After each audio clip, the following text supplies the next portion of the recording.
हरिशरणं हरिशरणं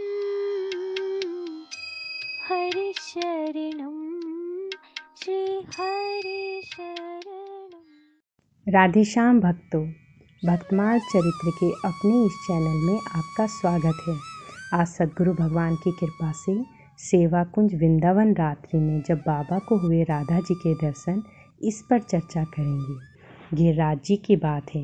गिरिराज जी में कनक भवन आश्रम के संस्थापक श्री राधेश्याम बाबा, जो चकलेश्वर से पहले पड़ता है राधा कुंड के लिए, जहाँ से परिक्रमा जाती है, उसके संस्थापक श्री राधेश्याम बाबा, उनके जीवन की घटना है। वे ब्रजवासी थे। उनका भरतपुर जिले में ब्राह्मण कुल में जन्म हुआ था और वे बचपन से रामचरितमानस का पाठ करते थे। गोस्वामी तुलसीदास जी को उन्होंने मन से ही अपना गुरु बना लिया था, गुरु मान लिया था। जीवन में बड़ी बड़ी अनुभूतियाँ उनको हुई। उन्होंने बाद में विरक्त वेश धारण किया, भजन किया। महामंत्र का भरतपुर जिले के झाड़करी के जंगल में आज भी वह स्थान है जहाँ पर बाबा ने 1 अरब महामंत्र का जप किया, यानी कि 100 करोड़। वो भी इस तरह 16 गिनकर नहीं, ऐसे किया: हरे राम राम राम हरे हरे, हरे कृष्ण कृष्ण कृष्ण हरे हरे। इन 16 नामों को एक गिना, तब उसकी गिनती से 1 अरब नाम का महामंत्र का जप किया था। उनको ये सब करने में 56 वर्ष लगे।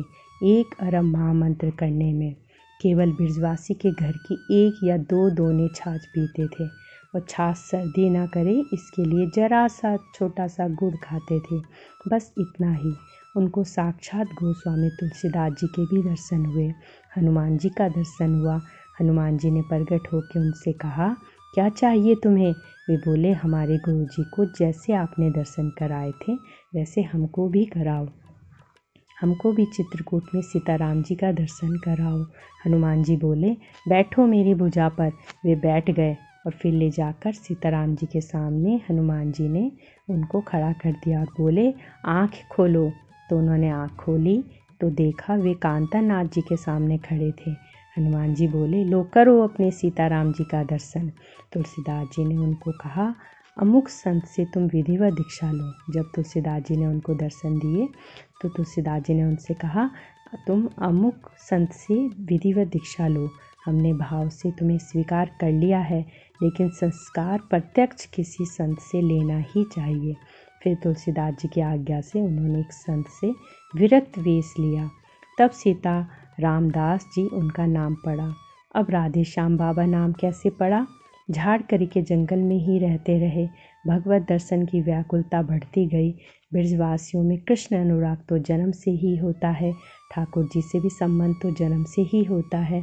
तो किसी ने कहा कि सेवा कुंज में निधिवन में रात्रि को भगवान का रास होता है, भगवान नित्य आते हैं, वहाँ तुम्हें दर्शन हो जाएंगे भगवान के। तो बाबा सेवा कुंज में चले गए। एक दिन उनके साथ उनके एक मास्टर मित्र भी थे जो भरतपुर से ही थे, वे भी गए। वे भी साधक प्रकृति के ही थे। तो वे सेवा कुंज में चोरी छिपे घुसे। देर शाम को झाड़ी में घुस गए तो वहाँ खटखटाते हुए गुसाई लोग तो शाम को आते ही है कि अगर कोई अंदर है तो निकलो बाहर, यहाँ पर कोई नहीं रुके। तो वो रुकने नहीं देते अंदर। सब लोग चले गए वहाँ से, जितने भी दर्शनार्थी भक्त लोग थे सब चले गए, पर वे छिपे ही रहे। बाबा को तो भजन करने का अभ्यास था, तो बाबा भजन करने लग गए अपनी माला झोली लेकर। और जो मास्टर बाबा थे, उन मास्टर जी को किसी अज्ञात शक्ति ने उठाकर सेवा कुंज के द्वार पर पटक दिया और यह प्रेम से बैठकर बाबा अपनी आँख बंद करके भजन करते रहे। जब सब बंद हो गया तो चोरी से बैठकर अपना भजन करने लगे। अब बाबा को प्रत्यक्ष महाराज का दर्शन हुआ। नित्य करते हुए अष्ट सखियों सहित श्री किशोरी जी आई। किशोरी जी ने सिर पर हाथ रखकर कहा, बाबा अब तू राधेश्याम है जा। इसके बाद तो वे धन्य हो गए। क्या चाहिए था? और जो चाहिए था वह मिल गया। सुबह उन्होंने मंगला के समय मंगला दर्शन किया। बाहर निकले, बड़े आनंद में थे।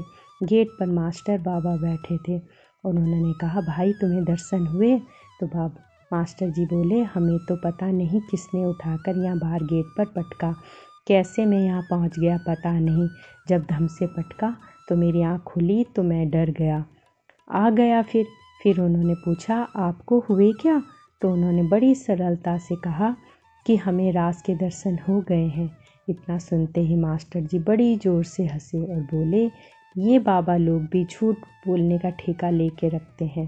अरे बाबा, आपको छाछ मधुकरी तो वैसे भी मिलती रहेगी, काहे को झूठ बोले है। मुझे दर्शन नहीं हुए, बड़ा भारी सिद्ध बन गयो है। तुझे दर्शन हो गए? उन्होंने कहा, देखो, हमने तो सरलता से सच्ची बात कही थी, पर तुम्हें विश्वास नहीं हुआ। यह ठीक नहीं है। इतना कहते ही उन मास्टर जी के पेट में इतनी ज़ोर से दर्द हुआ कि वे पछाड़ खा कर गिरने लगे। तब आपने राधा रानी से प्रार्थना करी, प्रभु, यह मेरे मित्र हैं, ब्राह्मण हैं, ब्रजवासी हैं, कहीं ये मर न जाएं, हमें बड़ा अपराध महसूस होगा। राधा रानी, प्राण बचाओ। बहुत प्रार्थना की, तब उनके प्राण बचे। इसके बाद बाबा गिरिराज जी में जाकर विराज गए और इसके बाद अपने आप ब्रजवासी उनसे राधे श्याम बाबा कहने लगे। उन्होंने किसी को नहीं बताया, यह घटना अपने आप राधे श्याम बाबा, राधे श्याम बाबा, राधे श्याम बाबा हो गए। राधे श्याम बाबा करते करते राधे श्याम हो गए। उन्होंने ये घटना किसी भी ब्रजवासी को नहीं बताई। उनके पद भी हैं, अनुभव प्रकाश महाराज जी ने उनके पद भी छपवाए हैं और उन्होंने अपने जीवन की घटना स्वयं ही कुछ लिख दी थी। कहीं लोग बाद में झूठ मूठ बढ़ा चढ़ा कर ना कहें, जो सच्ची बात है वह भी लिख देता हूँ, इसलिए उन्होंने खुद अपने हाथ से लिख दी थी। आज की चर्चा यहीं समाप्त करते हैं। भक्तमाल चरित्र के इस चैनल को आप लाइक भी करें, सब्सक्राइब भी करें। राधे श्याम।